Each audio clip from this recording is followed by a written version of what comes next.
and welcome to King's Kids. It's me, Kath, and here's Turbo. We're super excited to be with you again, and we are getting excited for Christmas, but we have a Mike in our house, and he said it's not quite time to put the Christmas tree up. So, have you put your Christmas tree up? We'd love to know. Turbo's very, very excited because it's going to be his first Christmas in our house. Now, moving on, we love to see your dance moves, and we were especially impressed with this week's dance moves. So let's take a look at what you've been up to.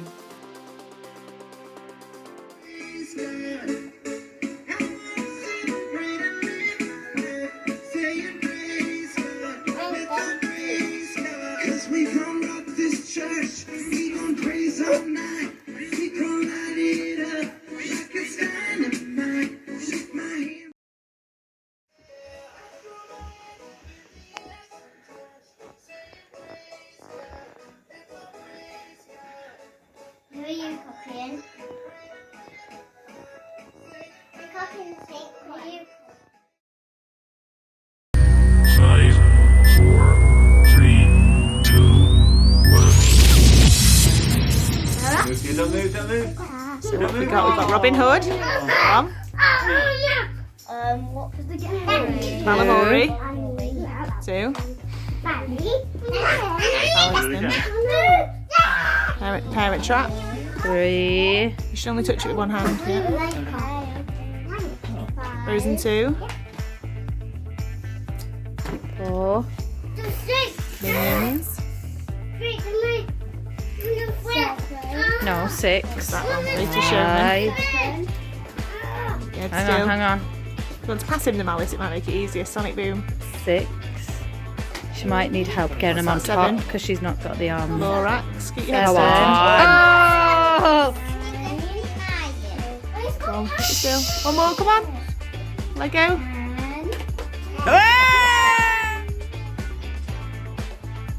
And that's 9. Hello and welcome back to You versus Mike. Oh, another week, another loss. If only I could win this week. Fingers crossed. But well done to you guys for beating me again with all those DVDs on your head. How did you do it? Do you have like some sort of weird flat head thing? But doesn't matter. This week's challenge. So we've got 30 seconds and we've got to say as many 3-letter words as we can. Do you think you can do it? I'll show you how it's done first. So we're going to get a timer on the clock. So I've got my timer here. 30 seconds. Ready, steady, go. Cat, hat, mat, dog, bog, log,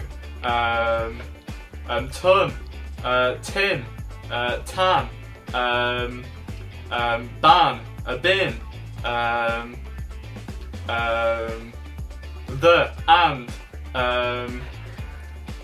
toe,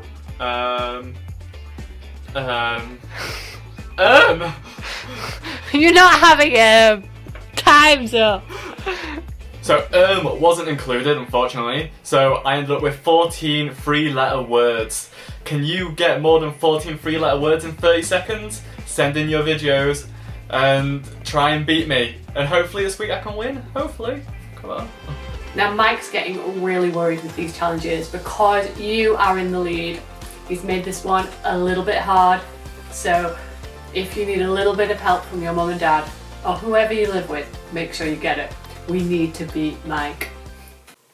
This week, our worship challenge is another dancing challenge because you were so good at dancing last week. I found a dance video to one of the songs that we know and love called Deep Cries Out, and at the beginning of the dance and at the end, he does some amazing flossing. I'd love to see you doing some worship flossing because I'm not really very good at it.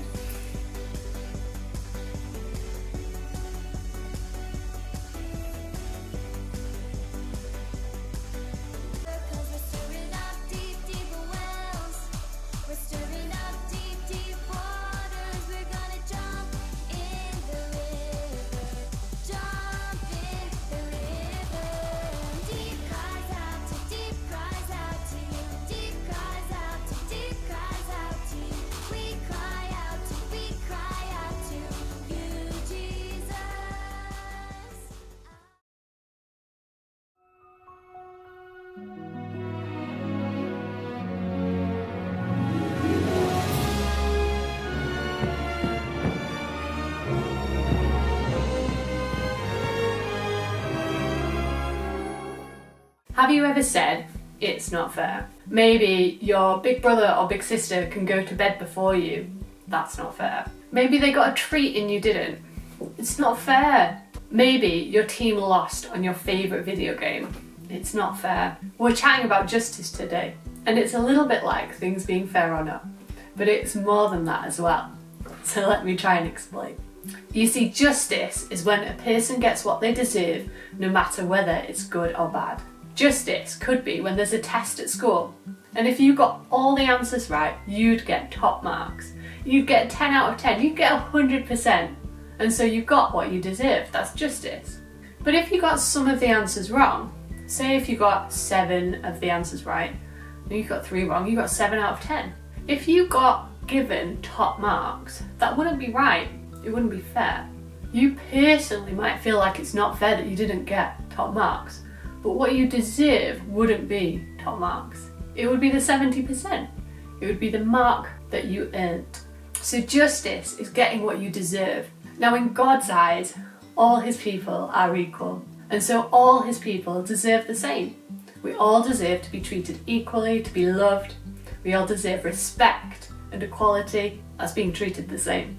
So it doesn't matter if you're a boy or a girl, if you're young or if you're old, whether you've got light skin or dark skin, whether you like sports or whether you like art.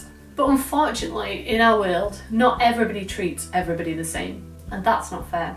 It's not right, and it's not justice. There's no justice in people being treated differently. Now, the Bible tells us about justice because Jesus stands for justice and righteousness.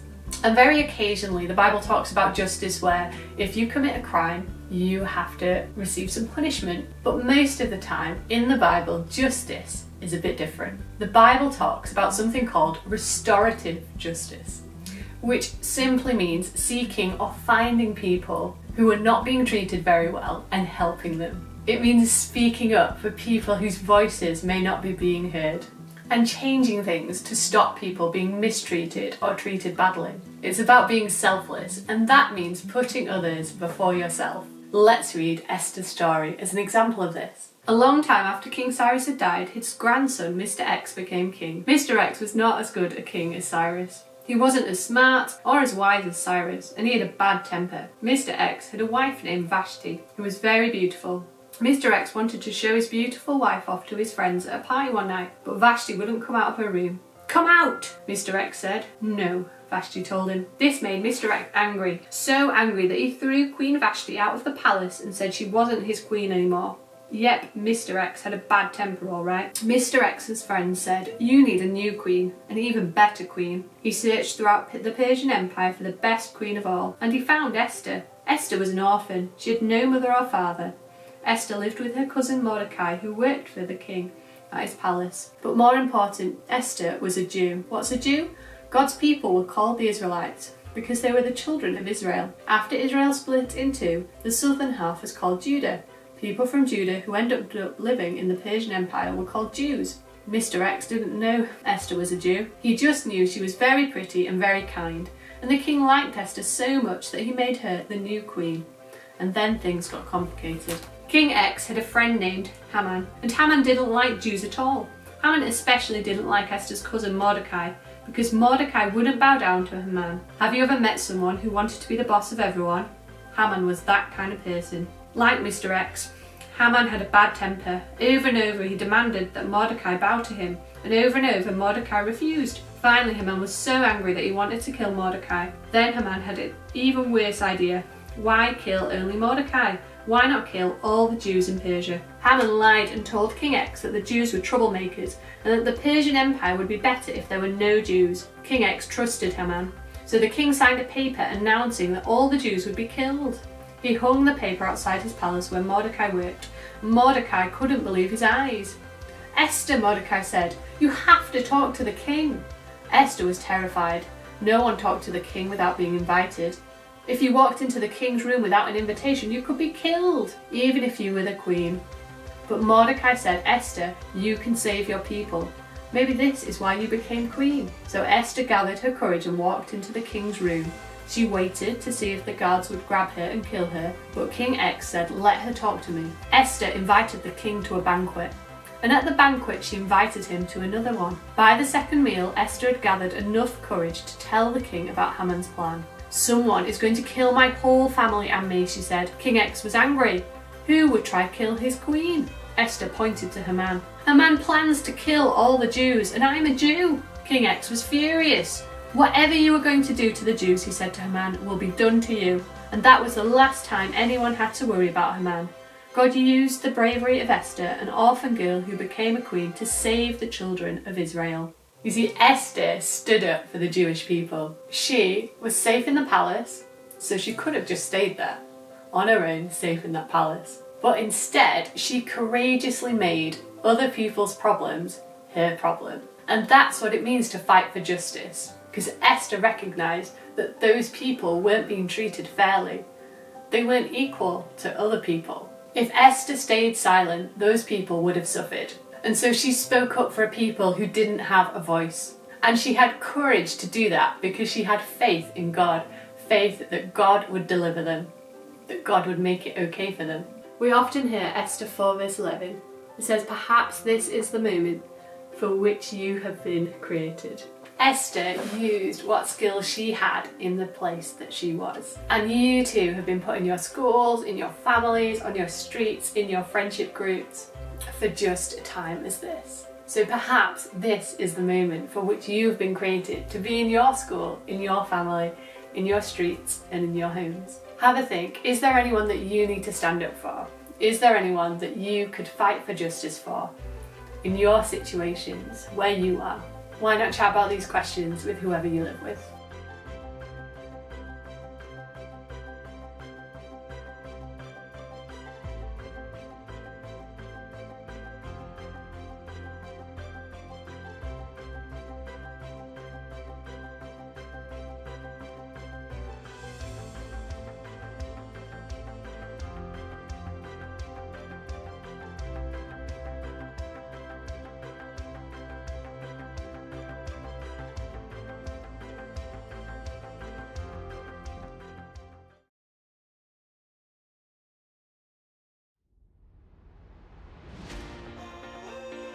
What's that, Turbo? You think this was the moment that you were created for? Well, that's quite brilliant.